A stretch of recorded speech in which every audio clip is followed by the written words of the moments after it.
Bismillahirrahmanirrahim. Assalamualaikum warahmatullahi wabarakatuh. Salam sejahtera and a very good afternoon. Thank you very much, Luqman. Thank you to everyone, our clients, and everyone from CGS for attending our special podcast today, focusing on what's happening at the World Cup. But of course, not limited to that. We are lucky that we have a couple of legends with us this afternoon. And of course, by way of introduction, not that they do require an introduction, on my immediate left, we have Abbas Saad. Abbas, of course, he started his professional journey in Australia. He played for a while in the National Soccer League in Australia. But of course, he became a household name in Malaysia when he came to Southeast Asia to play first for Johor FA in 1991, where he won the double, both the Domestic League and the Malaysia Cup. And he repeated that in 1994 with Singapore, when Singapore was still playing in the Malaysia League.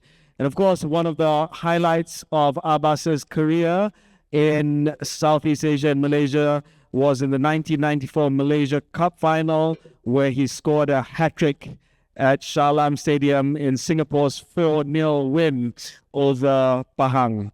At the international level, Abbas represented Australia, and he played for the Socceroos between 92 and 98, and he played including under Terry Venables, if I'm not mistaken. Yeah. On Abbas's left, we have, not arguably, but Singapore's greatest footballer ever, Fandi Ahmad, who, of course, led the Singapore team for many, many years. But of course, I started to follow Fandi in 1983. When I was 7 or 8 years old, and it was really exciting because he had moved to a club called Groningen FC that was playing in the Dutch First Division. That was a big deal for us because although he was Singaporean, we considered him as one of our own as well.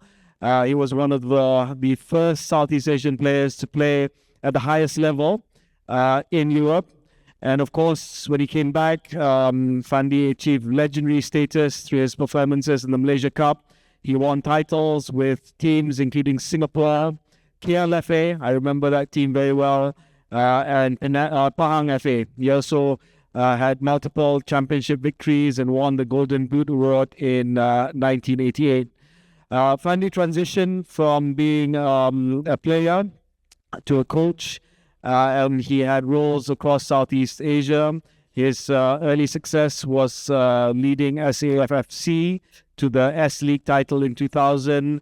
And then he moved, of course, to Indonesia, to Malaysia. And most recently, he served as head coach in Pahang until the mid-2025.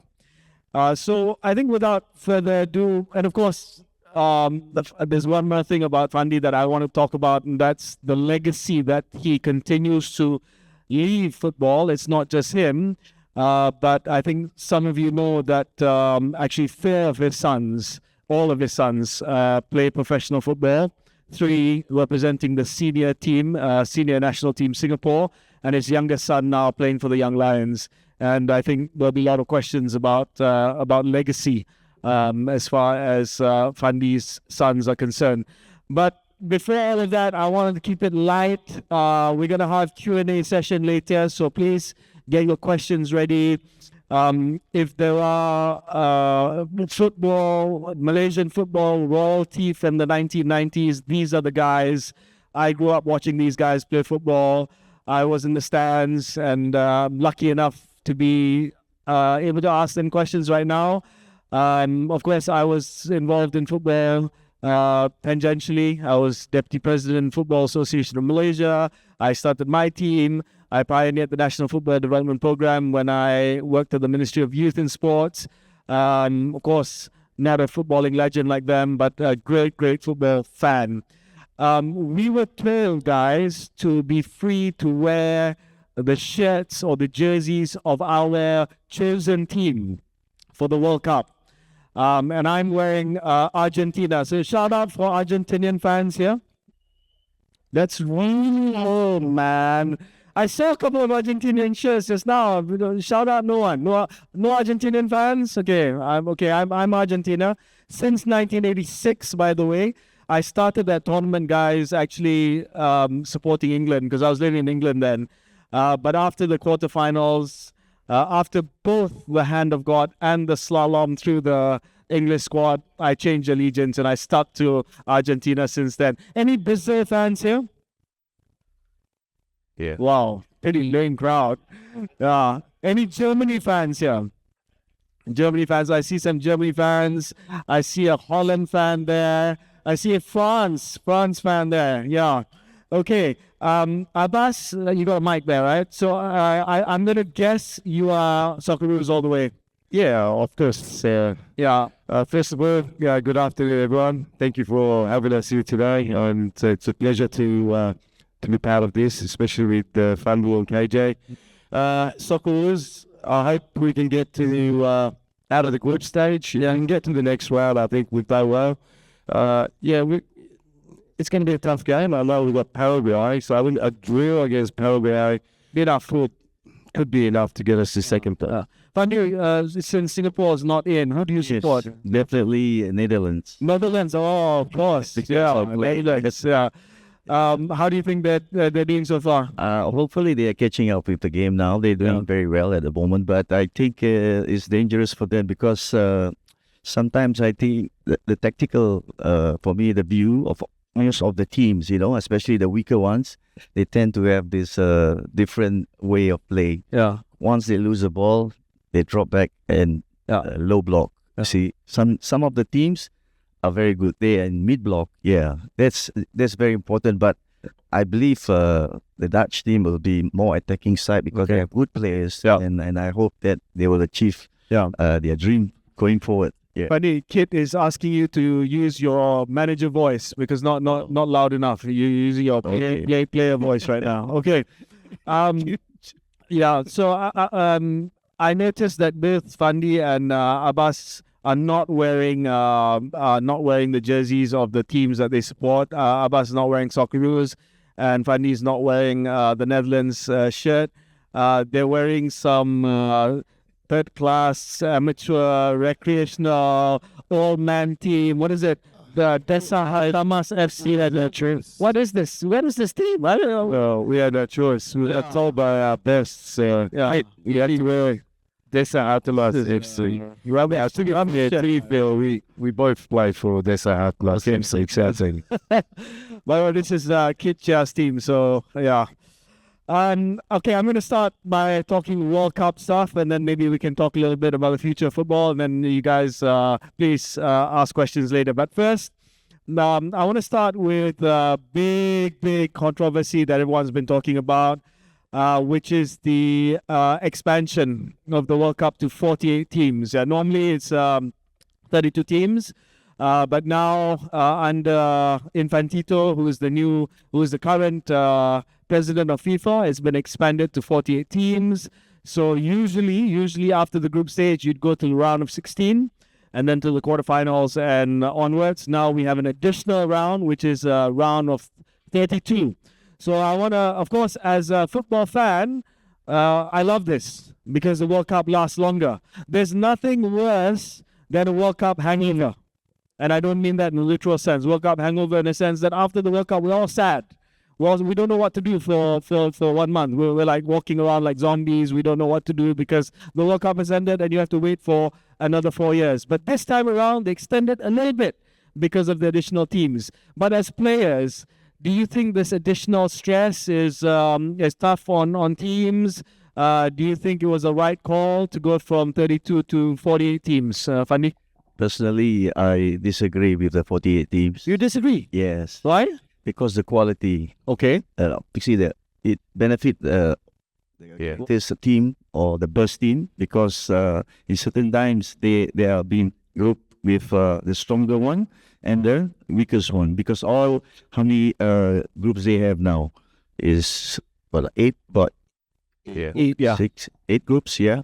Because definitely the first two is the strongest and it's good fight, but the standard has gone differently now. It's going down a bit, actually more, because they tend to play defensive football. Like today, if you watch Congo was playing in Colombia. They were on to them for about the whole match, and concentration for them is only defending. Okay. They didn't attack actually, so it affect the flow of the game, and also maybe the fans who are watching will get bored with all the defensive style of play from Congo.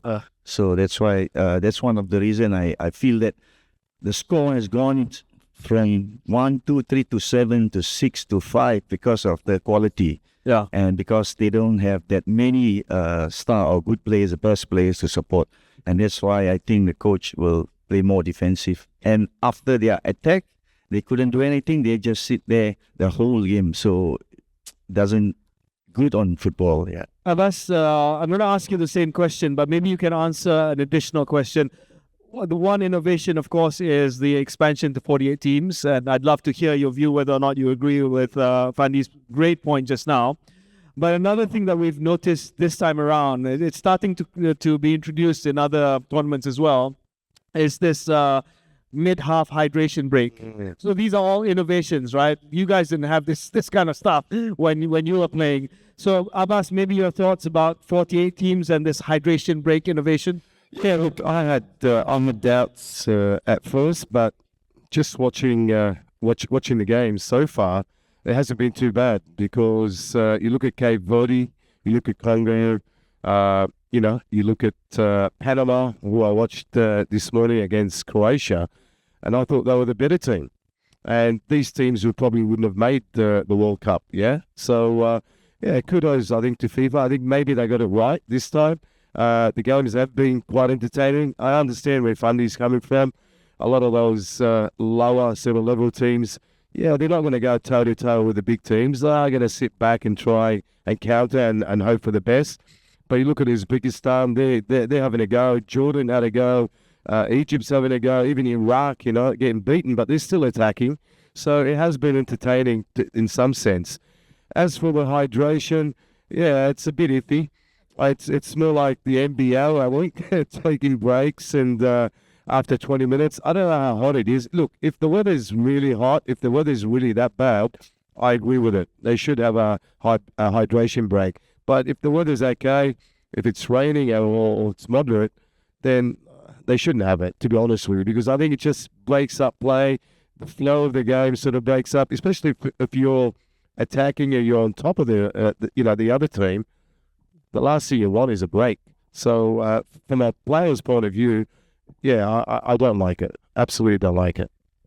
So one of the things about the World Cup is that you can have surprise stars that emerge during the World Cup. So for instance, in Italy 1990, the big surprise star during that World Cup was Salvatore Schillaci. As a league player, he wasn't particularly brilliant, but he just happened to shine on that particular occasion. And several World Cups later, you had standout stars like James Rodriguez for Colombia, who later on became a big star, and his breakout moment was during the World Cup.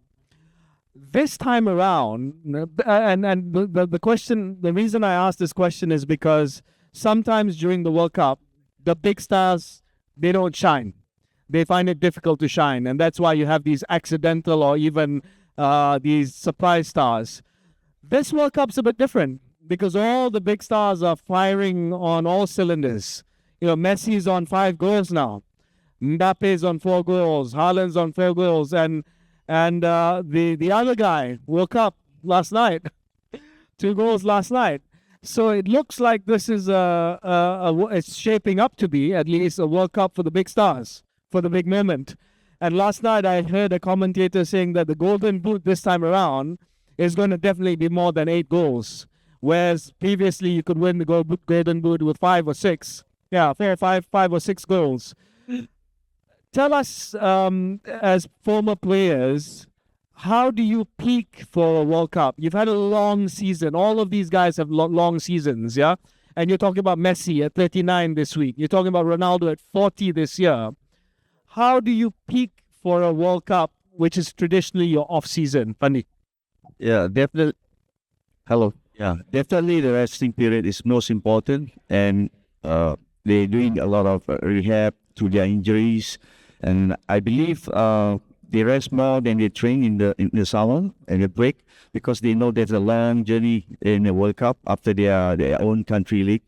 So for me, I will do light training, still keep a bit of football in the game for training, and we usually rest, massage, and do all the necessary to recuperate your body again to be ready for the preseason. And importantly, our mindset must be positive all the time because you need to have that strong mentality and mindset to go again because it's going to be very tough year for them throughout the end of the year. Sometimes they play. So for me, I always do what I can do. I will rest and I play, play. The system is like that for me, my own. But for them, they have better facilities. They have better people who running the show for them. They have their own physiotherapies. They have their doctors to prepare them for fitness and all. So I think this preparation comes from individual before they actually go to their main team. Yeah. Abbas, for a team that that would go all the way in a World Cup, they would have to stay locked in to that mentality for more than a month. Yeah. It's not easy because they're not playing a league campaign where it's, one game a week probably. This is one game in every 3-4 days. And you have to consistently maintain that mentality throughout. Tell us what a manager, the challenges a manager faces in trying to maintain that sort of competitive mentality over a month and a half for teams that go all the way. Yeah, it's different from competition. Obviously, when they're playing for their clubs, it's an 8 month stretch, and there's a lot of competition in between. This is the world stage. It's the biggest tournament in the world. It's the biggest tournament for any footballer, and that's what you thrive to play in the World Cup. So mentally, they're already switched on. Everybody wants to play on the big stage. Everybody wants to perform, on the big stage, and everybody wants to win a World Cup because it's not easy. It's the hardest competition to win.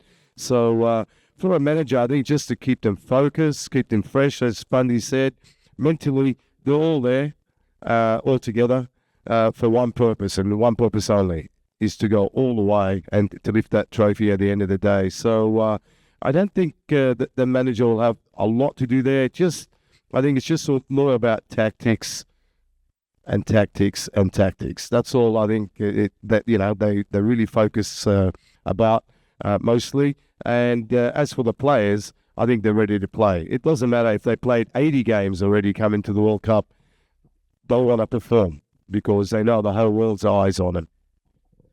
I want to ask you guys about this, another thing that happens during World Cups, and that's the success of underdogs.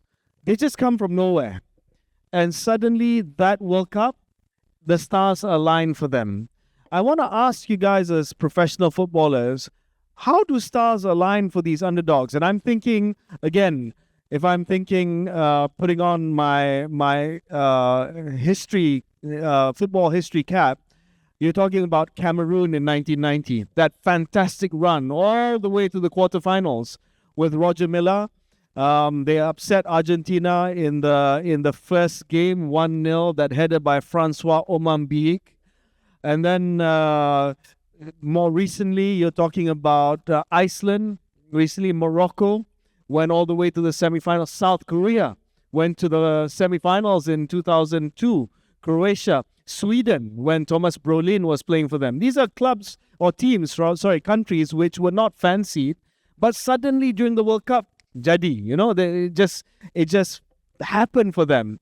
And I don't know, maybe it's Cape Verde this time around. They 0-0 with Spain, 2-2 the last game and fight back. I don't know. They're on the cusp of qualifying. If they beat Saudi Arabia, they're going to go through to the round of 32.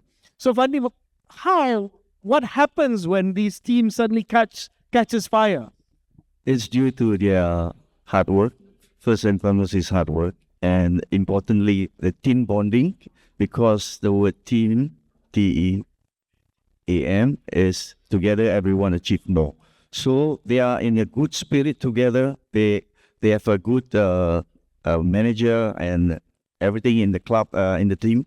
So for me, everyone is play for only one, for the team, not for themselves. But because unlike sometimes there's a players who wants to play on their own, so which is not possible. But the spirit, the togetherness, the hungriness for them is always there, and they have this what you call it, a fighting mentality, which is very strong, fighting spirit. So this is where suddenly they knew that they're gonna be somewhere in this World Cup, because they have the belief. The belief is so important in football, because the best way to predict the future is to create it. So those teams, they believe and they create it themselves by working very, very hard every match and never give up. So this is, and of course, I'm sure their coaches have been talking to them about, motivating them, giving them a lot of confidence. So I believe it's not about the skill as well. The skill is important, but they are better teams in during this period of time. There is so many skillful teams, but they might not be the best, but they are giving the best with their heart and soul for the country. Abbas, just to follow on from what Fandi said, tactics and technique is important, but how important is this mentality, this belief? Because some people say, look, if you have the tactics and technique locked down, then the whole mentality stuff is not really important. The managing people for a coach, that's not so important. But is it important? No, it is important. Of course, you gotta have you gotta have the game to perform. But yeah, look, you gotta have the heart. The heart is important. It's probably the most important. If you don't have heart, and with that mentality that you're going through, is very hard to win games. And you look at the teams that win. It's that mentality. It's that hard work, as Fandi is talking about. It's that togetherness, and that's how you achieve things. When you're talking about underdogs, there could be some underdogs. You look at the host countries. Sometimes everybody wants them to do well. I think USA. Well, I hate to say that, but yeah, probably USA out of Mexico and Canada. They could be a dark horse. They could go maybe to the round of 16. They could even go up to the quarterfinals. But my team, who I think might surprise, is probably Japan. I'm tipping Japan maybe going all the way to the semi-finals this time. So I think the Japanese team maybe have got a great chance out of those teams. I personally think that one of the finalists this time around could be a team that's never won the World Cup before. But that also includes teams with great heritage. The Dutch have never won the World Cup. Portuguese have never won the World Cup. So I think it's quite a safe assumption that one of the non-World Cup winning countries could possibly go all the way and even win it this year. I think there's a thing going around where you can put it in a box and it's a lucky draw. You can win mini balls that have been signed by both Abbas and Fandi later. Okay, I'm going to open up for questions in a bit before I start my second round of questioning to get you guys more involved in the discussion. But before that, I wanted to finish with one last question for this round of questioning. There's a big debate going on right now. Sometimes, to me, it's a boring debate about the GOAT of football, the greatest of all time. That this World Cup settles that discussion as far as the GOAT is for this generation, because I think for our generation, we have GOATs previously, not least Pele, Maradona, and those that came before. But at least for this generation, they want to settle this debate between Messi and Ronaldo. And I think sometimes it's a toxic debate, because when Messi scored the hat-trick in the first game, instead of just celebrating Messi fans had to hate on Ronaldo. And then now, of course, Ronaldo's fans are saying, well, he's back, he's woken up. But I don't really want to talk and ask you the simple and silly question about who you think the GOAT is. You're free to answer that if you want. But more interestingly is how these guys are performing at the highest level, aged 40 and 38. Fandi, Abbas, you guys didn't dream of performing until you were 40. I don't think so. You played till quite late in your career. But those days, because lack of sports science knowledge, lack of recovery, lack of technology that we have today, we always thought the shelf life of a footballer was reasonably about mid-30s. Then you think about moving on. But these guys, I mean, I saw Ronaldo's second goal when he asked the ball from Bruno last night. He moved fast. Even that first goal to react, to go to the front post, that's not a 40-year-old guy. That's not a 40-year-old guy. And for Messi to have that sense of awareness, gravity, and to pass the ball into the goal at 39 this week, that's crazy. So I wanted to ask you guys, I mean, you guys coach as well. Are we really looking at a longer lifespan for athletes these days? Definitely, because of the generations, it's a lot of money is put into sports. You see, we based on, let's say, Ronaldo, he has everybody to help him. He has his doctors, physiotherapists, his fitness coach, and even his cook, his chef. Everything is possible for them because of the financial status this current generation. So for our time, we just eat roti prata, okay. So it's difficult for them, for them, they want to extend their play because in Europe, that especially is all about financial issues because they transfer a lot here and there, they get millions. So, but they know that they can play. They want to prove a point that they can play as long as they can. And they are the best players like Messi and Ronaldo. But for others, I'm not sure. But it is important that we try our best. I tried my best to play, continue.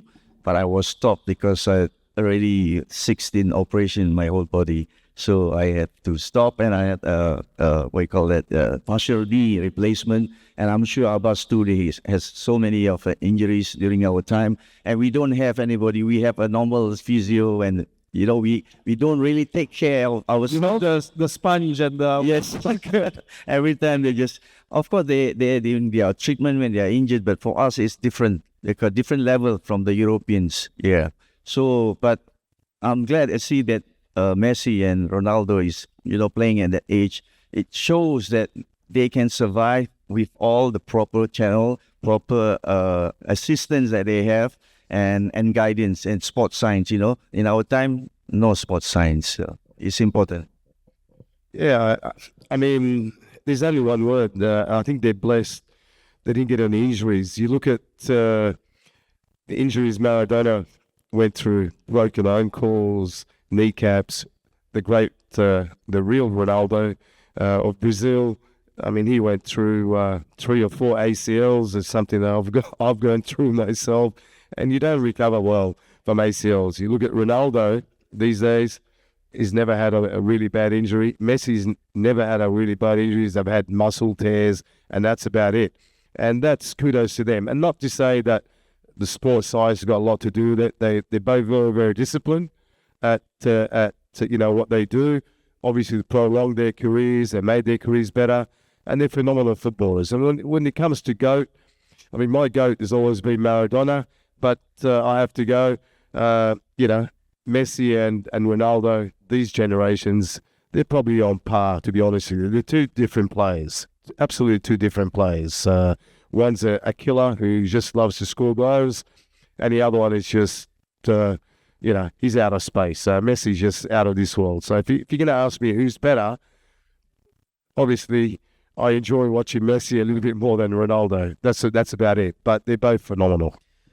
I think my personal GOAT, of course, is Maradona as well. And I think one thing that I would probably add to what Fandi and Abbas said is lifestyle. I think the sort of lifestyle that Messi and Ronaldo leads completely different from what Maradona Ronaldo R9 was doing. I think Maradona had a very colorful lifestyle even during the World Cup. Case in point, 1994 World Cup. Okay, guys, this is the first round for open mic. We got a microphone around. Yep. So we've got a microphone there.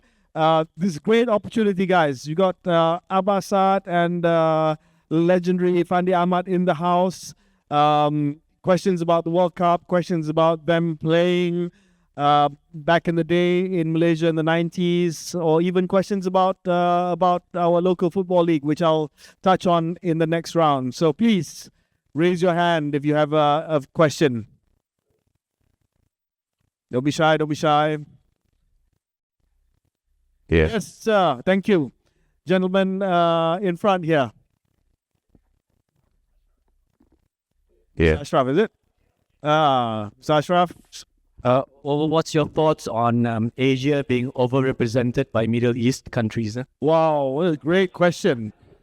That's about AFC being overrepresented by the Middle East countries. Yeah, it's due to the draw of the the tournament. That's why, because sometimes they divide between the East and the West, and we are always in the middle, ASEAN. So there is AFC and AFF as well. So I believe when they have the draw, usually they concentrate more on the West side, because they have many teams there, and the Asian side, I mean the East side. So they still feel that the ASEAN teams is still not good enough. I believe that's why that it is important that we trying to help our countries, like Malaysia, Singapore, Thailand, and now we can see Japan been there forever, Korea been there forever in the World Cup. They always there because the standard has been raised by the government, not only football, by the government. This is very important because you need the full support from the government to help the athletes, not only football, means all sports if they are interested to, because in Europe, everywhere is done by all those people, the government, and they help because they want a big name in the country. I'm sure Singapore, Malaysia wants, and you see that the Arab, because of course they got a lot of money, but they also employ a lot of foreigners in their team, in team building for the coaches, the therapies, the fitness coach is important. So everybody is spending a lot to help the country grow. But in Asia, I think on our side still we are 2 notch behind all the others in the West side.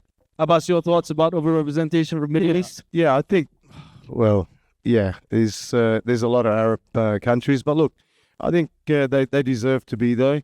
I think for Malaysia, for Singapore, for Vietnam, and the rest, I think they gotta perform better. I think the Asian Cup that's coming up, that would be probably a good pedestal to see how far they can go. But definitely Malaysia's improving, Vietnam is improving.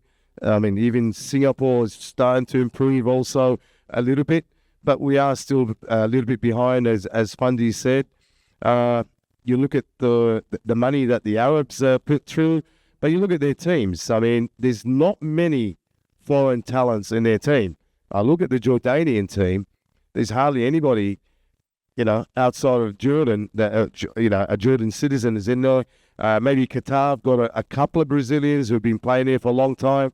That's fine. I'm fine with that. I know Singapore did it years ago in the AFF, and it really didn't work out that much. Yeah, they won a couple of trophies in the AFF, but if that's the highest level that you're looking at, then obviously you're wasting your money. So you want to do that. I know Malaysia tried to do it in the last couple of years.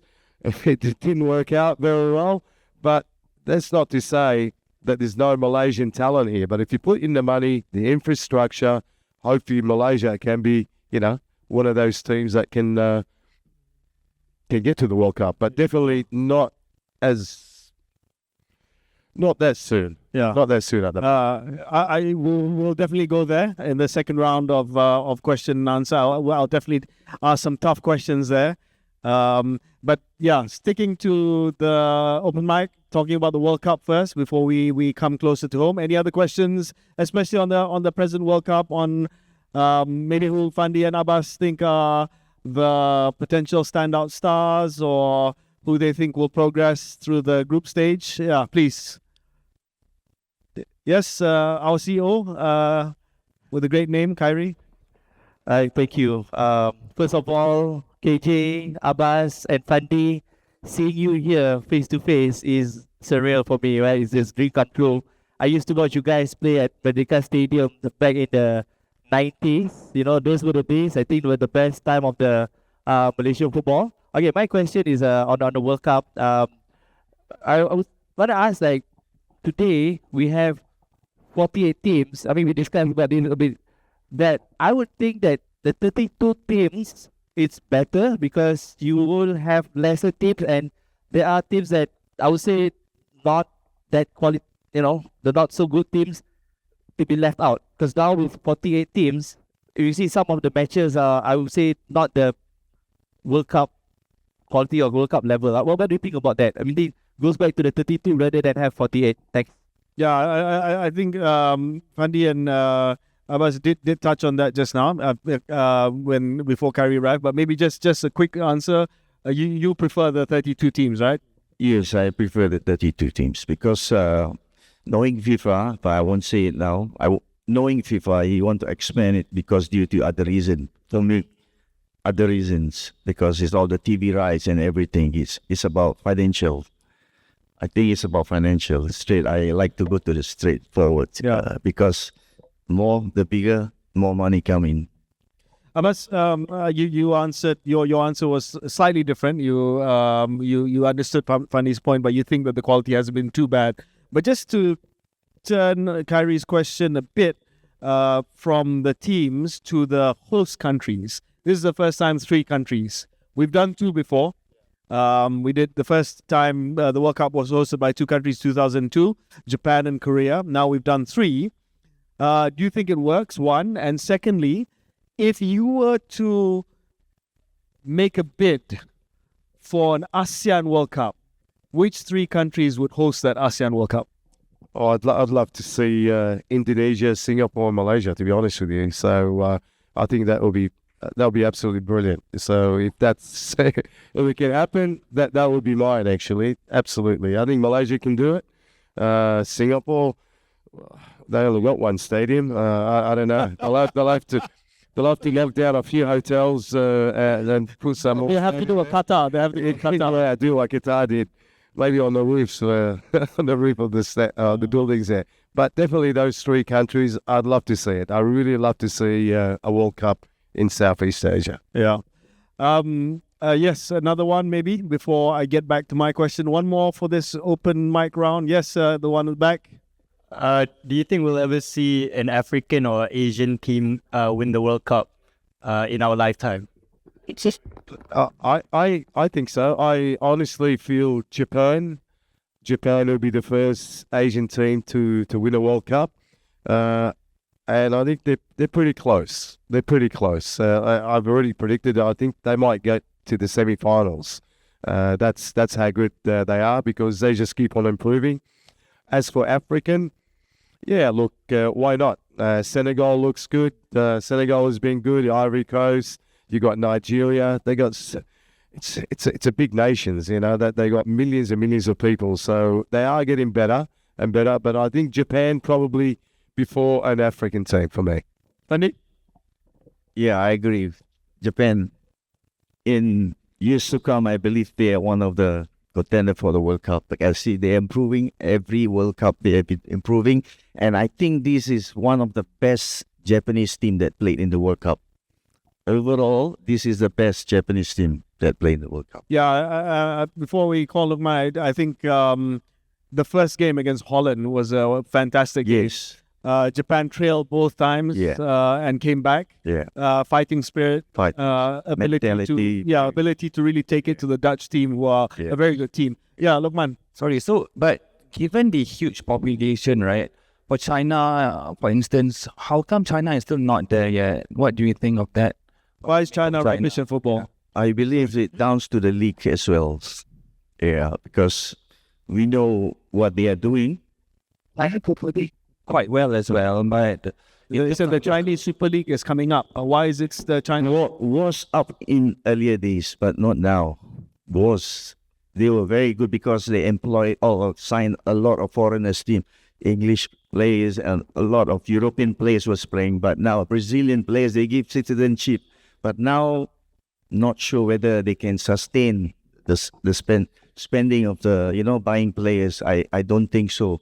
They might have give up now because we saw China play against Singapore. They are not the Chinese that we used to watch before. Yeah. Okay, I'm gonna take it to the second round, and we're gonna have another chance for an open mic session. I'm gonna bring things closer to home a bit, and just as I asked Abbas about which ASEAN countries should host the World Cup, I want to put them put both of them on the spot a bit, and ask them to name one country and why. So both Fandi and Abbas, which ASEAN country will be the first to qualify for a FIFA World Cup and why? And don't feel pressured because you're in Malaysia.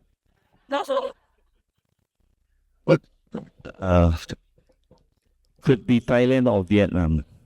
Why Thailand or Vietnam, Fandi? Because they are bringing a lot of players, youngsters, and every state they have good academies. They have good players. These players are all hungry. And I mean the ASEAN region, so many teams are now very hungry for football, especially the kids now. They're watching World Cup. They want to be somebody and they want to serve because they love the sports so much. But why I say they are hungry, when they reach that level in the youth and then a senior team, because they come from a poor family who wants to develop, that football so much that they can achieve their dream and living a better life. Indonesia as well, but of course Indonesia have the advantage because they have got the Dutch, the colony. Yes, so this is for me. These two teams are the best bet for me, and maybe the third one will be Indonesia. Abbas, do you agree with that? No, I obviously said Indonesia. Indonesia would be mine. Just looking at the way they performed in the World Cup qualifiers, well, they got the closest out of the ASEAN countries. Obviously, the foreign influx, that the Dutch roots there, has helped them, and there's a lot of talent. A lot of those players are playing at a good level, actually, in Holland and in Europe. And that's what it comes to. It comes to, obviously, the league's very important. You look at the Singapore League, which is not good enough for me, for them to do that. You look at the Malaysian League at the moment, apart from one team, really, we don't really have a strong league. And that's a bit of a problem. I think the Malaysian League needs to go back where it was, I think, in the 90s. I mean, during our time, anybody from the 14 states can be champions. That's how close it was, and the competition was very, very, very good at the time. And that's the kind of league I think you have to have. Vietnam is taking it to another level. I think, yes, Vietnam and Thailand, they're starting to improve. So, yeah, probably Thailand, Vietnam, and Indonesia are probably ahead of Malaysia and Singapore at the moment. Fandi, let's put aside the association politics and all of that. Should a Singaporean team be playing in the Malaysian league? I would love to, because I've told them many times the best for us to train our players play in the competitive league in Malaysia. So because our youngsters didn't have a chance, because we are a small country with not many teams, we have to put extra teams for the youngsters, to become a young lions, which it's okay. But playing in Malaysia, we gain a lot of experience.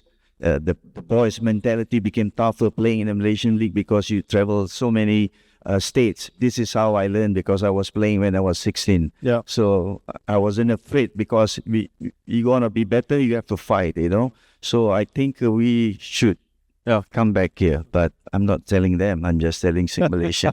Hopefully, the Malaysian will call the Singapore counterparts.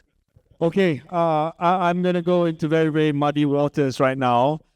Obviously, Malaysian football has gone through a very, very unfortunate episode with players who have been suspended by FIFA.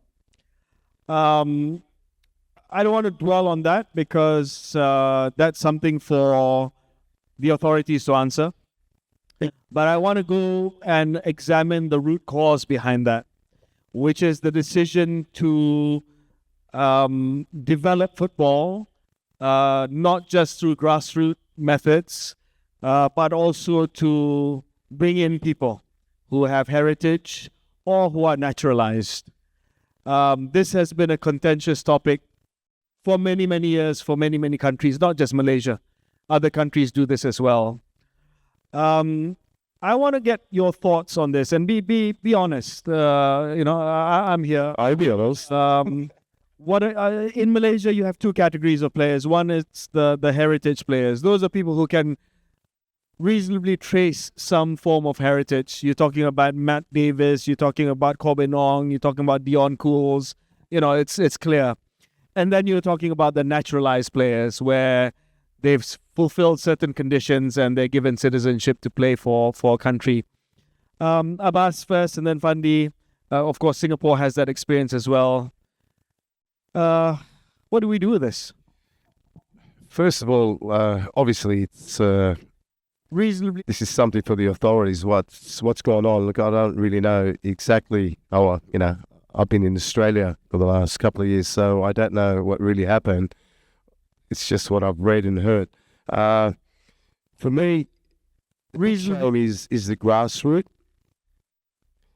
That's ain't been left behind. Everybody's just all of a sudden forgotten about the grassroots development, which is, I know even during your time, you guys put a lot of time, money and effort to try and obviously promote the next stars for the future. And when it comes to heritage players, that's fine. I'm all for it because we're in Australia. We do the same thing. If you're, we've gone to Scotland. We've picked a few boys who were born in Australia. They got one of the parents Australian, the other one is whatever, and got them. No problems there. No, absolutely no problems. But then to go beyond and try and pick players who have got absolutely nothing to do with heritage or the country, yeah, I'm definitely totally against that. I think that's reasonably a little bit too desperate, to be honest with you. I think maybe Indonesia had something to do with it. We've all looked over our shoulders and looked at Indonesia, how many players they're bringing in. All of a sudden, Vietnam started to find Brazilian players, whatever. Maybe, Malaysia went, or maybe we can find players too. It doesn't suit me. I'm not in favour of that. Absolutely. Is there enough Malaysian players, quality? Is there enough quality in here? There is. Absolutely there is. But you've got to spend the time and money, and you've got to back them. You've got to back them. But that comes down again, what we're talking about with Fandi. The competition's got to be strong. Why was good Malaysian players in the 90s? You had the Zola Labudin Hassan, you had Dolo Saleh, and Azman Adnan. You had a lot of very, very good players, and these are all coming through from where? From grassroots. They've all come through club football, and they perform at a top level. So why can't, we can do that the same thing. And then giving citizenship, fair enough for foreigners. I mean, I was a foreigner here. I played for many years. I was asked to have a Singapore citizenship after playing. Obviously, I refused because I wanted to play for Australia and I wanted to keep my Australian heritage there. You can do that after 5 years, I believe. I think 5 years or 6 years. If they're really performing at a top level, and for a foreigner, he's got to be at least twice better than your local player. If you're going to pick a foreigner, make sure he's at least 2 times better than what you got. So, if not, forget it. And then you look at the age. It's no use giving a foreigner who's 33 or 34 or 35 all of a sudden a passport and tell him come and play for the national team. Now, how long is he going to serve you for? Now, 35-year-old, now what he's doing also, he's taking reasonably a young Malaysian dream away. Yeah? So there's the ups and downs for this, and I'm just being honest here with you, and as a player. So if you do it the right way, go for it. If you've got heritage players, go for it. Strengthen the national team, but strengthen your competition. Look after your own players first, and then you can look outside. Fandi, your thoughts on this? Yeah, definitely. I'll be talking about Singapore because we used to have foreign players, but for such a small country like Singapore, I think we need that because if we want to improve our football, we have to actually bring in some players who those we feel can help, to upgrade our standards, and we did during the what we call that ASEAN Cup, AFF Cup. So for me, it's not a problem. But for heritage, I agree because actually Terry Butcher could have played for Singapore. Terry Butcher? Yes, in the 70s, 80s, because he was born there, and another player, but I can't remember the name. So currently we have one or two players in England who has a heritage, but it's a big issue for them because they don't want to change coming to Singapore.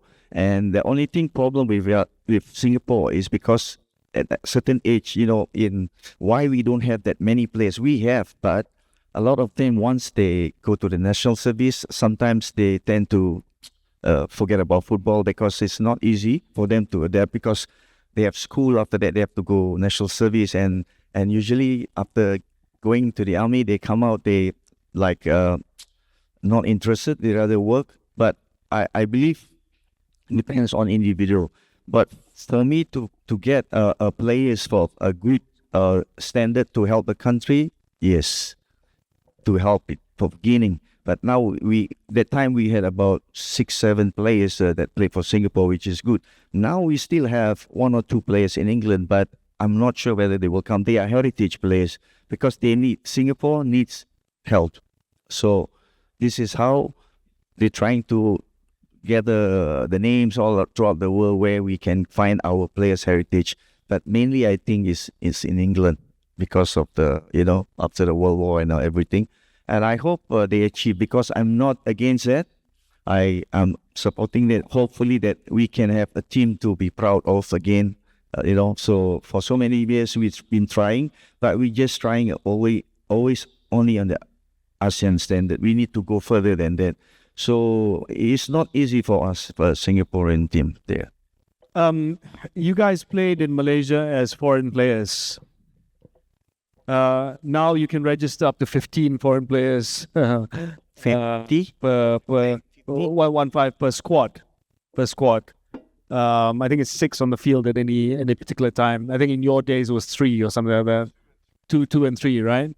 We understand the need for foreign players. It creates excitement. It uplifts the standards, and hopefully the local players also improve when they play with foreign stars. But what number is too much? Reasonably, I think 35 is okay. Up to 5 is okay, because you're still giving another 6 positions to local players, 3 to develop. But if you're telling me 15, I've watched some games, and I've looked at some of the state teams, and there's 1 Malaysian players and there's 10 foreigners on the park.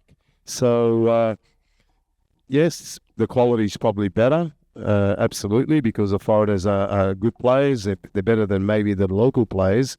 But then, where's your development? Is that gonna endorse your national team, or is that gonna weaken your national team if they are not obviously Malaysian passport holders? So yeah, look, 4 to 5 for me is great. I think we did it in the 90s with 2 foreigners and 3 foreigners, and during my time, well, you had to be an international Yeah. So we're all international. The foreigners are all quality players that came in here. So, you know, he was an international. I was an international for my country and the rest of them. And yes, it's going to improve the game. It's going to improve the team. But I think 4 to 5 would be great. But more than 4 or 5, I think it just becomes a bit ridiculous, to be honest with you. It just depends on which state has got the money to pay for that quality and which state really can't afford to pay that money. So that tells me one thing. You already know who's going to do well and who's not going to do well. You already know who your top 2 or 3 teams are, and you know who your bottom teams are going to struggle. Yeah. So I don't think that's a fair competition for me. Okay. So we're coming towards the tail end of the discussion. I've received a signal from my boss Kit. But before we end, I wanted to ask Fandi one last question to Fandi, and then a last quick question to both of you about the World Cup. But just before that, Fandi, I need to ask you about legacy. You have 5 kids, 4 boys, 1 girl. All 4 of your sons play football. All 4 of them represent Singapore, 3 at the highest level, national team, and your youngest now for the Young Lions. I asked this because I saw a couple of fathers in the stands at the World Cup. Alf Inge Haaland proudly watching his son score. And perhaps on the other end of the spectrum, Zinedine Zidane, unfortunately, watching his son on the other end of 3 goals against Messi. How difficult is it, the father who's played football for Singapore at the highest level, Singapore's greatest footballer ever, to have to watch your kids play football? Yes, I'm worried for them actually, because I didn't even bother to ask them whether they want to be a footballer. When I was coaching in Indonesia, the 2 boys, Irfan and Iksan, came to me. They say, Daddy, we want to be a footballer, professional footballer. I told them, if you want to be a pro footballer, you must go away from Singapore. Yeah, you must go far away. So I sent them to Chile in a mountain. So to make themselves better mentally, physically, and they learn to survive, the 2 of them. So it's not, the country is so cold in the mountains all over. I believe you remember the aeroplane that fell on this and this, yes. So then they were very shocked. But when they were there, I told them, you have to work with one another, take care of one another. So if you really want to succeed, you stay here. And the first training I saw, they really got work. So the mentality must be very strong, important. And I really appreciate, they follow up the principles, and the discipline is there. They got the determination, dedication, and important thing, they're willing to sacrifice. Yeah. So for me, football is a beautiful game. Everybody loves, and my kids as well. So now they are professional players. When they play, sometimes I don't watch because I just maybe watch on TV, not actually at the field. At the stadium, sometimes I do go at certain points. When I saw them very consistently playing well, and I give feedbacks, I help them, speak to them. Important for them is to respect people. I always tell them, because this is important for the family, and uphold the family name whenever you go, and don't give any controversial, things in the public.